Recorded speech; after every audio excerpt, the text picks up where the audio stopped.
যেটা আমি part by part শেখাবো। আর নতুন চ্যানেল দেখে ভাববেন না কি হচ্ছে আপনাদেরকে কিছু শিখাতে পারবো না। ফুল ভিডিও দেখেন, দেখার পরে যদি মনে হয় যে আমার ভিডিও দেখে কিছু শিখতে পারছেন, তো অবশ্যই আমার চ্যানেলটি সাবস্ক্রাইব করবেন। চলুন গাইজ মোবাইল স্ক্রিনে আসার পর আমরা সরাসরি চলে যাব ক্যানভা সফটওয়্যারে। ক্যানভা সফটওয়্যারটি আমি আগে থেকেই ডাউনলোড করে রাখছি বা ইনস্টল করে রাখছি। সো প্লে স্টোরে যাবেন, প্লে স্টোরে ইনস্টল করে রাখবেন এবং এটি সাইন আপ করতে হয়। নর্মালি আপনাদের ফোনে যে জিমেল থাকে ওটাতে সাইন আপ করে নেবেন। আর যদি কেউ না পারেন কমেন্ট বক্সে কমেন্ট করেন, আমি একটা সাইন আপের ভিডিও দিয়ে দেবো ইনশাআল্লাহ।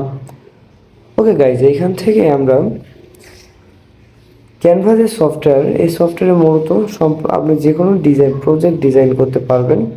এখানে দেখুন দেওয়া আছে মোবাইল ভিডিও, যে শর্ট কিছু ভিডিও পাওয়া যায়, সেই ভিডিওগুলো আপনারা করতে পারবেন। ফোন ওয়ালপেপার তৈরি করতে পারবেন।